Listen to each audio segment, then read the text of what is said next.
पत्थर की दीवार पर हूं तो इसी देश की मिट्टी से बनी, इसी भारत भूमि से उपजी। यही तो मेरी मातृभूमि है। और आज जब पूरा भारत एक सुनहरे कल और अमृतकाल की तरफ बढ़ रहा है, तो मैं कैसे पीछे छूट सकती हूँ? आप सोच रहे होंगे एक दीवार बोल कैसे सकती है? दीवारों के तो कान होते हैं बस। पर सच ये है कि आज मेरे देश के हर उस शख्स को आवाज मिली है जो अब तक सिर्फ सुनने को मजबूर थे, मेरी जैसी गूंगी दीवार को भी।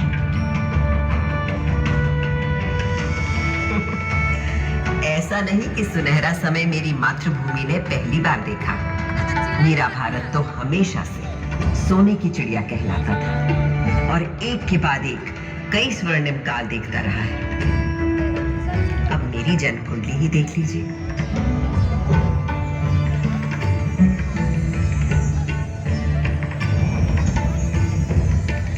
जिस सुनहरे समय में मेरा जन्म हुआ था, उस वक्त मेरे आसपास छेनी, हथौड़ी, संग तराशू, पत्थर कटों की ठक ठक ताल थी और संत कवियों के शहद से सुर उस रसधार को बहाने वाले पूरे भारत भर से अनेकों कवि थे। इन भक्त कवियों में कोई हिंदू था, कोई मुसलमान, कोई सूफी, कोई शाक्त, कोई शैव, कोई वैष्णव। सबके आराध्य अलग अलग थे, भाषा अलग, पर सबकी भक्ति में एक ही परमात्मा, एक ही ब्रह्म, एक ही ओंकार के दर्शन सारे देश को हो रहे थे।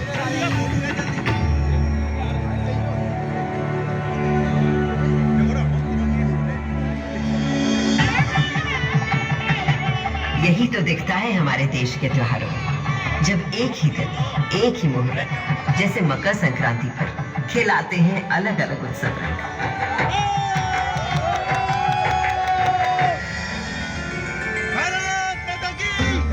इस लाल किले को बनवाया था मुगल शहंशाह शाहजहां ने।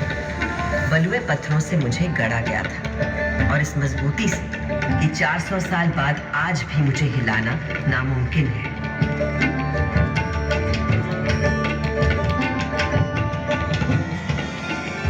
बिल्कुल उसी तरह जैसे है मेरे देश के विचार, सिद्धांत, उसूल। असल में भारत सिर्फ एक देश नहीं है, भारत नाम है एक सोच का। मुझे बनाने वाले मुगल तो हिंदुस्तान में मेहमान बनकर आए थे, पर फिर यही के होकर रह गए। भारत ने तो हमेशा हर विश्वास, हर विचार के लोगों को अपना समझकर अपनाया है और कहा है अतिथि देवो भव। मगर उससे भी बहुत पहले भारत ने कई स्वर्णिम युग देखे थे, जैसे था हमारे देश का वैदिक युग। सरित सरस्वती नदी के तीर बैठे जब ऋषि मुनि गंभीर, समिधा अग्नि आहुति और यज्ञ तपस्या कर हुए सब प्रज्ञ, रचने लगे वो वेद पुराण ऋग अथर्व यजुर और साम, शोध किए सब जीवन तत्व, खोज निकला प्रकृति का सत्व, जीवात्मा परमात्मा है एक, माया भ्रम से लगे अनेक, आत्मा अजर अमर अछेद, अनादि अनंत अखंड अभेद। वेदों को रचने वाले इन ऋषियों ने दुनिया को जीवात्मा, आत्मा, परमात्मा की जिस एक की बात हमें सिखाई थी, उसी को श्री कृष्ण ने धर्म क्षेत्र कुरुक्षेत्र की युद्ध भूमि में अर्जुन को सुनाया था। जैसे पुराने कपड़ों को उतारकर मनुष्य नए कपड़े पहन लेता है, उसी प्रकार आत्मा भी पुराने शरीर को त्याग कर नया शरीर धारण करती है। इस आत्मा को ना तो शस्त्र काट सकता है और ना आग इसे जला सकती है, ना इसे पानी भिगा सकता है और ना ही हवा उसे सुखा सकती है। तब से आज तक आत्मा की संस्कृति ही भारतीय संस्कृति की आत्मा है और ओम की ध्वनि उस परम ब्रह्म का स्वरूप।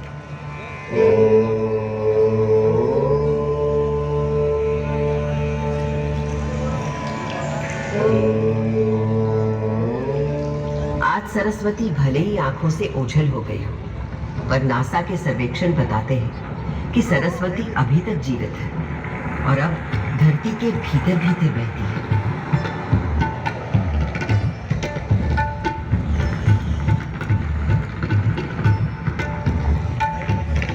मगर मेरे देश की शुरुआत तो उस वैदिक युग से भी पहले की है।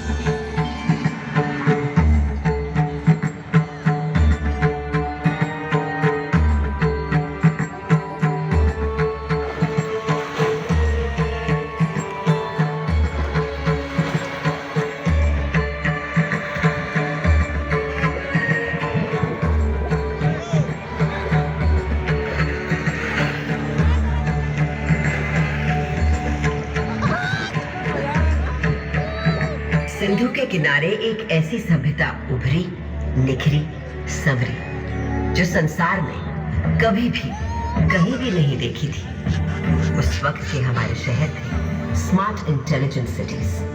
This was a wonder called India.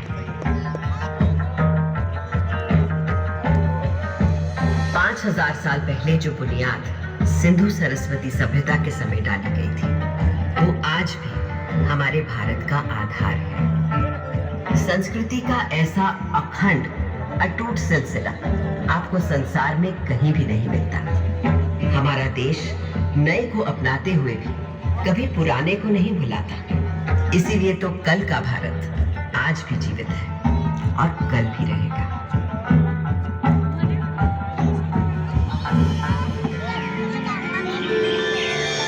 एक और बड़ी विशेषता है मेरे भारत की, सत्य की खोज।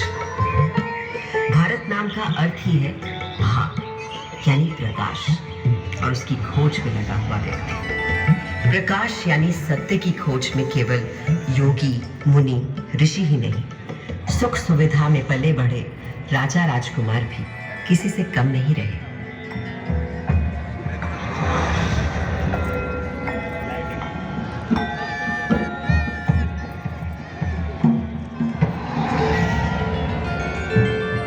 भारत के दार्शनिक मनीषियों, गुरुओं ने जो आध्यात्मिक मार्ग दिखाया था, उसी को ठोस रूप दिया भारत भर में फैले तमाम राज्यों, साम्राज्यों ने। दूसरी तरफ थे हमारे अभूतपूर्व वैज्ञानिक, गणितज्ञ, खगोल शास्त्री और वैद्य। हजारों बरस पहले पृथ्वी की परिधि की सही नाप, मंगल और चंद्र तक का फासला और धरती से सूर्य की बराबर दूरी, सब बिना किसी दूरबीन या उपग्रह का सहारा लिए, केवल अपनी गणित, बीजगणित, ज्यामिति और खगोल ज्ञान से। ये उन्हीं पुरातन खगोल शास्त्रियों से मिले संस्कार हैं कि आज भारत अंतरिक्ष अन्वेषण में एक अग्रणी देश है। सहस्त्राब्दियों पहले कणादि आदि गुरु थे अणु को पहचानने वाले। फिर क्या आश्चर्य, नई दुनिया में अणु शक्ति को साधने वाले देशों में हम हमेशा आगे रहे। योग में तन से मन और मन से आध्यात्म के योग के सूत्र ढूंढ निकाल रहे थे पतंजलि जैसे ऋषि। और आज 21 जून को पूरा विश्व योग दिवस मनाता है। वहीं विद्वान वैद्य मानव शरीर के छुपे हुए राज और हर बीमारी का इलाज खोज रहे थे।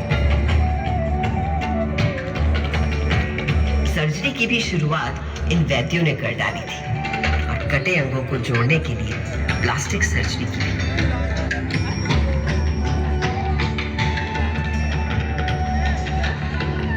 इन भारतीय वैद्यों से मिली प्रेरणा ही तो है कि कोविड आने पर आत्मनिर्भर भारत ने कुछ ही महीनों में खुद बीमारी का टीका बनाकर 1 साल के अंदर टीके लगा डाले। ये दवा हमने दुनिया के और देशों को भी दी, क्योंकि मेरे देश का हमेशा से मानना रहा है वसुधैव कुटुंबकम, सारा संसार हमारा परिवार, वन वर्ल्ड वन फैमिली। तभी से भारत सोने की चिड़िया कहलाता था और यहाँ का बेहतरीन, बेशकीमती, बेमिसाल माल और हिंदुस्तानी हुनर कारीगरी के नमूने दुनिया भर में जाते और लोगों को रिझाते थे। संसार को तमाम सामान ही नहीं, षट दर्शन और 4 धर्म देने वाले भारत पर कई लोगों की बुरी नजर लगी हुई थी। मगर जब भी विदेशी हमलावरों या किसी आतताई ने मेरी मातृभूमि के मूल्यों, धर्म और संस्कृति पर हमला किया तो मां की लाज बचाने को मुंह तोड़ जवाब दिया भारत की जाबाजों ने। किसके किसके नाम है, जैसे जरा याद कीजिए मेरी दिल्ली के पृथ्वीराज चौहान का पराक्रम। राजा पृथ्वीराज चौहान वीरों में था वीर महान, अजय मेरु से दिल्ली तक फहराता था उसका निशान।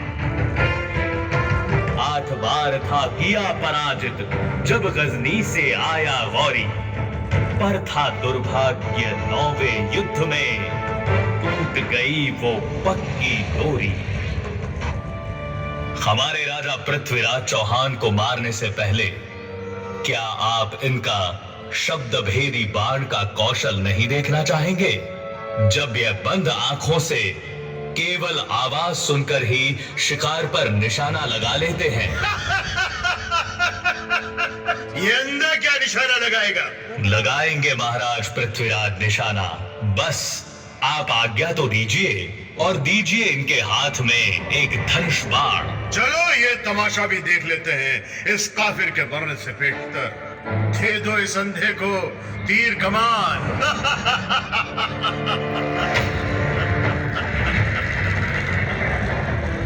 4 बांस 24 गज अंगुल अष्ट प्रमाण, दाऊ पर सुल्तान है मत चूक्यो चौहान।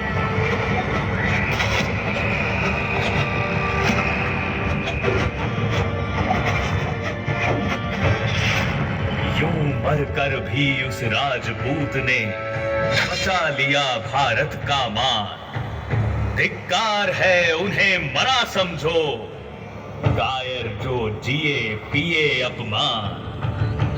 इन वीरों के बलिदानों से ही भारत है आज बना महान। भारत के दुश्मन कभी समझ ही नहीं पाए कि वो हमारे शरीर को घायल कर सकते हैं, मार सकते हैं, पर वो भारत की आत्मा को कभी नहीं मार पाएंगे। तभी तो आज जब इजिप्ट, ग्रीस, रोम, लैटिन अमेरिका की इंका, माया, फारस की अवस्था और चीन की पुरानी संस्कृतियां सब नष्ट हो चुकी है, तो केवल भारत की पुरातन संस्कृति, संस्कार, सभ्यता, धर्म, विचार, आध्यात्मिकता अभी भी जिंदा है, जावेद और जागृत है। आज भी घर की पहली रोटी गाय को दी जाती है। आज भी सुबह सुबह लोग चींटियों को आटा खिलाते हैं। हर घर, आंगन, पोल में चिड़ियों के लिए दाना पानी रखा जाता है। आज भी हम पेड़ों, प्रकृति, निसर्ग को किसी देवता सा पूजते हैं और नदियों को मां मानते हैं। और ये सब तब से जब किसी ने एनवायरमेंटल बैलेंस और क्लाइमेट चेंज का नाम भी नहीं सुना था। मेरे भारत पर एक काला साया तब पड़ा जब गोरे अंग्रेजों ने छल बल से हमें अपना गुलाम बना लिया। पर ये सूरत गैरतमंद हिंदुस्तानियों को कतई कबूल नहीं थी। सन था 1857। सुनो भाइयों कथा सुनो 57 की, कान खोल कर सुनो कथा है क्रांति के पहले सावन की। अंग्रेजों की धूप कड़ी थी, धरती पर थी आफत, 57 की गर्मी पाकर खिल उठी थी बगावत। सारे भारत में आग लगी थी, क्या झांसी क्या अंबाला, पंजाब बिहार अवध झारखंड, दिल्ली हो या बंगाला। वो क्रांति भले ही कुचल दी गई, पर उसी दिन से शुरू हो गया था एक नया स्वतंत्रता संग्राम।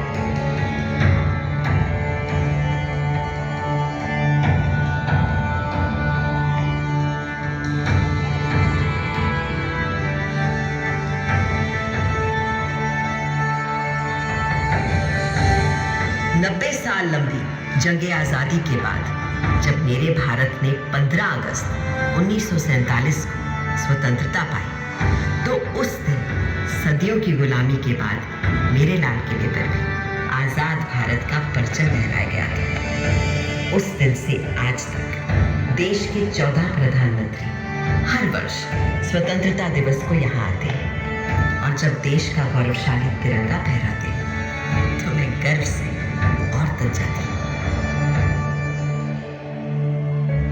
नव भारत ने था गढ़ डाला संवेशी एक खरा संविधान, सब जनगण को अधिकार दिए, थी अपने देश की सोच महान। जब भूख लगी तो हरित क्रांति कर भंडारे भर गए किसान, शक्ति ऊर्जा के पूरण को तोड़ गए अपने विद्वान। देश की रक्षा करने को मुस्तैद हैं अपने वीर जवान, हर सीमा पर है डटे खड़े, हो बर्फ पहाड़ या रेगिस्तान। जब प्यास लगी तो दूध की नदियां बहा गए अपने ग्वाले, आकाश अंतरिक्ष छूने को बढ़ चले अपने इसरो वाले। छुआ चंद्र कभी कभी मंगल ग्रह, ऐसे हैं मंसूबे अपने, भारत है करने आज खड़ा अपने पूरे सारे सपने। इस हिंदुस्तान की छिपी शक्ति अब ये दुनिया पहचानेगी, और विश्व गुरु इस भारत को सारी ही दुनिया मानेगी।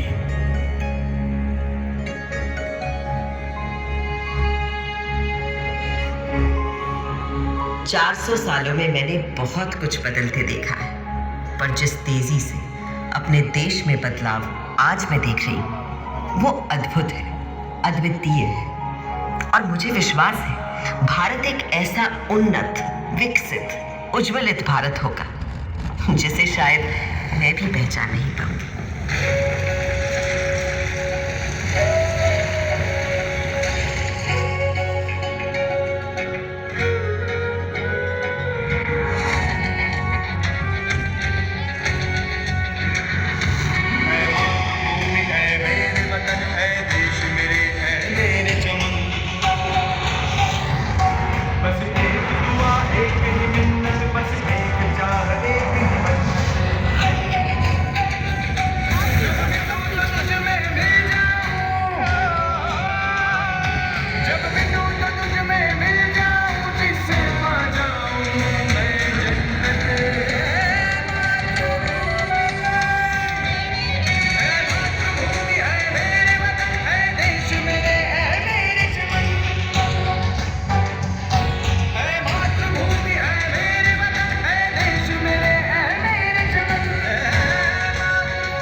जब पुनर्जन्म हो फिर मेरा, फिर तेरी कोख से मैं जन्मूं,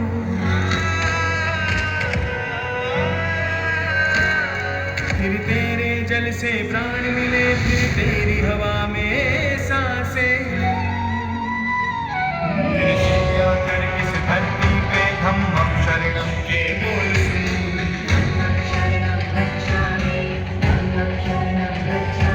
फिर शांति अहिंसा और सत्य के शुभ रास्ते पर ही मैं चलूं।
भारत की स्वतंत्रता के 75 साल बाद और आजादी के अमृत महोत्सव के साथ ये तय है कि आने वाला समय भारत का है और 21वीं सदी भारत की सदी होगी। आज भारत देश के पास कुछ कर गुजरने का मौका है। आज हम सबके पास अपने हुनर, हौसले, हिम्मत को सामने लाने का मौका है। आज सिर्फ अपने देश की ही नहीं, पूरी मानवता की सेवा करने का हम सब भारतवासियों के पास मौका है।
चलो जी आओ।